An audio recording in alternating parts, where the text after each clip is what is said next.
Right okay అయితే ఇదే విషయంపై వెంకటస్వామి గారి దగ్గరికి వెళ్దాం. ఇప్పుడు మనం ప్రధానంగా కత్తి వెంకటస్వామి కాంగ్రెస్ నాయకులైనటువంటి కత్తి వెంకటస్వామి గారు, మీరు చెప్పండి, ఈ తెలంగాణలో ఏదైతే ఇప్పుడు ప్రస్తుతం రచ్చ అయిందో, రచ్చ అయిన తర్వాత ఆమెకు కొన్ని డబ్బులు కూడా ఇవ్వడం జరిగిందో, కానీ ఒక దశలో తెలంగాణలో ఉన్న ఫిలిం ఇండస్ట్రీ ఆంధ్ర వైపు వెళ్తున్నది అని అనుకున్న సమయంలోనే, అలాగే ఈ పుష్ప 2 తర్వాత ఏదైతే ఈ గలాటలో ఒక మహిళ చనిపోవడం కూడా జరిగింది.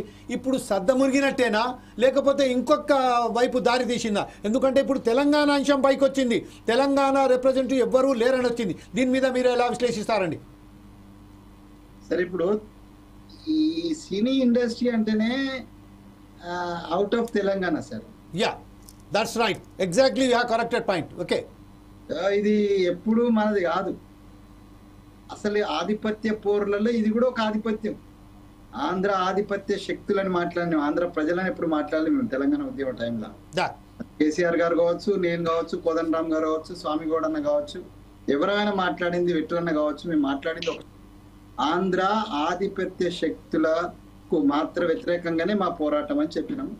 ఆంధ్ర సామాన్య ప్రజల వ్యతిరేకంగా మా పోరాటం కాదు అని చెప్పినాం.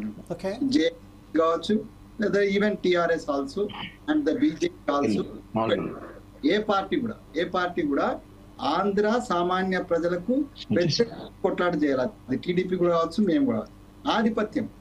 ఆధిపత్యం అనేది 100% సినీ ఇండస్ట్రీలో ఆంధ్ర ఆధిపత్య శక్తులదే సామ్రాజ్యం. అక్కడ తెలంగాణ వాళ్ళు జోకర్లు, లేకపోతే విలన్లు, డైలాగులు, మనకు వ్యంగ్యాస్త్రాలకు మాత్రమే పనికొచ్చింది. మన భాషను, తెలంగాణ యాసను భయంకరంగా చీల్చి చెండాలినటువంటి ఇండస్ట్రీ ఏదైనా ఉన్నది అని అంటే అది సినీ ఇండస్ట్రీయే. అది కూడా ఒక కారణం, ఇవాళ తెలంగాణ సపరేట్ కావడానికి అదొక కారణం. సో ఇవాళ కూడా వచ్చిన తర్వాత దీంట్లో మార్పు వస్తుంది అనేటువంటి దాంట్లో, అట్లాగే ఉద్యోగాలలో కూడా మార్పు వస్తుంది.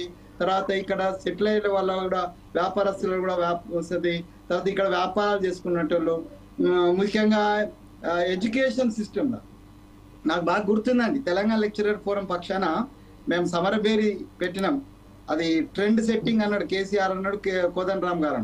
ట్రెండ్ సెట్టర్ ఎవడా అని అంటే తెలంగాణ ఉద్యోగ టైంలో తెలంగాణ లెక్చరర్ ఫోరం. సో మేము పెద్ద సమావేశం పెట్టినాం, దాదాపుగా 10,000 మంది లెక్చరర్స్ తోటి, ఇంటలెక్చువల్స్ తోటి మేము హరిహర కళాభవన్లో పెట్టినాం. నా భూతం నా భవిష్యత్ అన్నట్టుగా పెట్టినాం. ఆ వేదిక మీద గౌరవనీయులు కేసీఆర్ గారు ఒక ప్రకటన చేసినారు. ఆంధ్ర ఆధిపత్య శక్తుల చేతిలో ఉన్నటువంటి కార్పొరేట్ నారాయణ, శ్రీ చైతన్య లాంటి సంస్థలు ముళ్ళే మూట చదురుకొని వెళ్ళిపోవాల్సిందే. ఇక్కడున్న ఇన్స్టిట్యూషన్స్ అన్ని కూడా అలా పనిచేసేటువంటి లెక్చరర్లకు, అలా పనిచేసే ప్రిన్సిపాల్లకు ఒప్పజెప్తామని చెప్పినారు. ఏం జరిగిందండి దాని తర్వాత? అదే టిఆర్ఎస్ బిఆర్ఎస్ సంబంధించినటువంటి మిత్రులు దాంట్లో పార్ట్నర్స్ అయిపోయిండ్రు, కొత్త కాలేజీలు పెట్టిండ్రు. అంతకుముందు తెలంగాణ బిడ్డలను మాత్రమే తీసుకోవాలా, 80% 90% మేము అడ్మినిస్ట్రేషన్ వరకు వెళ్ళినాం తెలంగాణ లెక్చరర్ ఫోర్ పక్షాన. కానీ కేసీఆర్ వచ్చిన తర్వాత అందరిని తొలగించినారు.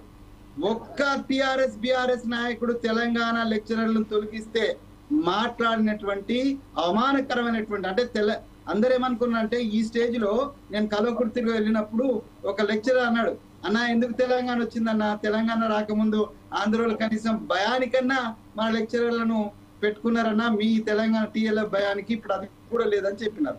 సో ఇదంతా కూడా ఒక విధ్వంసకరమైనటువంటి వాతావరణం గత 10 సంవత్సరాల్లో జరిగింది. దాన్ని సెట్ చేయడం అంత ఈజీ కాదు. సో సెట్ చేయడానికి చేసే ప్రయత్నంలో అల్లు అర్జున్ అనేది ఒక సంఘటన మాత్రమే సార్.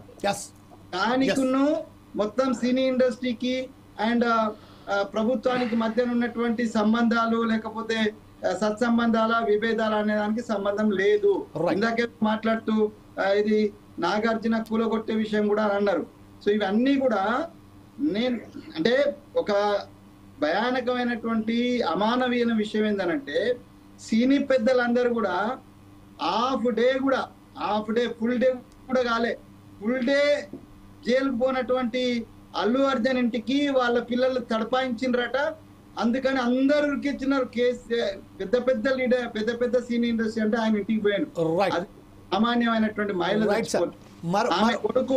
ఆమె కొడుకు చావు బతుకులలో ఉంటే ఒక్క సినీ ప్రముఖుడు నేనేమంటున్నా అంటే ఆ తెలంగాణ నిజంగా తెలంగాణ బిడ్డ అయితే పోవాలి కదా. తెలంగాణకు సంబంధించిన ఒక పేద బిడ్డ, ఇప్పుడు తెలంగాణ ఆంధ్ర వదిలిపెట్టండి, మానవీయ కోణం సీఎం గారు పదే పదే చెప్పిన మాట అదే, మానవీయ కోణం ఎక్కడ చచ్చిపోయింది. మానవత్వం గురించి మాట్లాడేటువంటి సినీ ఇండస్ట్రీ, మానవత్వం మీద ఫిలిం తీసేటువంటి ఇండస్ట్రీ ఎక్కడ పోలేదు. కాబట్టి ఇవాళ మేము పిలిచింది, వాళ్ళు వచ్చింది కూడా, మేము పిలవడం అంటే వాళ్ళు వచ్చింది. డెఫినెట్ గా నేను ప్రకాష్ రాజ్ గారు అని పేరు తెలంగాణ డైరెక్టర్ గారు, అట్లాగే తమ్ముడు జేఏసీ తర్వాత జనార్దన్ రావు గారితో నేను ఏకీభవిస్తున్నా. వాళ్ళు వాళ్ళ యొక్క బెనిఫిట్స్ ను ఒకసారి మనం మస్తాన్ రావు గారి దగ్గరికి వెళ్దాం. మస్తాన్ రావు గారు, ఇప్పుడైతే మన కత్తిస్వామి గారు వెంకటస్వామి గారు చెప్పినట్టుగా, దర్శన్ చెప్పినట్టుగా, ప్రేమరాజ్ గారు చెప్పినట్టుగా